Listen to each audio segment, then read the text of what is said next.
Napanaginipan mo na bang nahulog ang eroplano? Yung tipong nasa himpapawid kayo. Tapos biglang nawala ng kontrol at mabilis na bumagsak. Nakakatakot, nakakakaba. At minsan parang sobrang totoo ng pakiramdam paggising mo. Pero ano nga ba talaga ang ibig sabihin nito? Unang kahulugan, fear of failure. Sa totoo lang, ang eroplano sa panaginip ay madalas simbolo ng pangarap, goals, at mataas na ambitions. Kapag nahulog ito, maaaring may takot kang mabigo o mawalan ng direksyon sa buhay. Parang may pangarap kang natatakot mong hindi maabot. Ikalawa, kawalan ng kontrol. Ang pagbagsak ng eroplano ay simbolo rin ng pakiramdam na wala ka ng kontrol sa isang sitwasyon.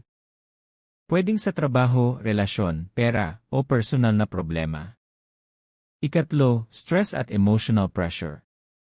Kung sobrang intense ng panic sa panaginip mo, maaaring overloaded ka na sa stress at expectations. Parang ang dami mong iniisip at natatakot kang bumagsak. Ikaapat, bigla ang pagbabago. Dahil unexpected ang plane crash. Maaari rin itong simbolo ng sudden changes o setbacks sa buhay mo. Yung mga pangyayaring hindi mo napaghandaan. Ikalima, depende sa nangyari sa panaginip. Importante ang detalye.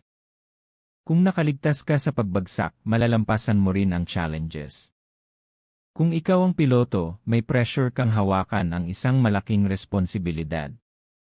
Kung may kasama kang mahal sa buhay, concern ka para sa kanila.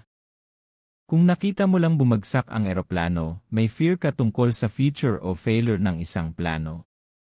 Sa totoo lang, ang panaginip tungkol sa pagbagsak ng eroplano ay hindi literal na babala. Kadalasan, simbolo ito ng takot, pressure, at uncertainty na nararamdaman mo sa totoong buhay.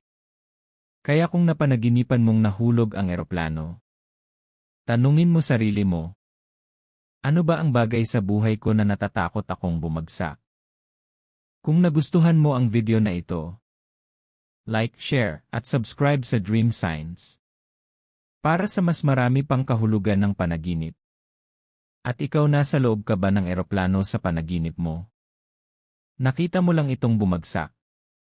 Ay comment mo sa baba. Hanggang sa susunod.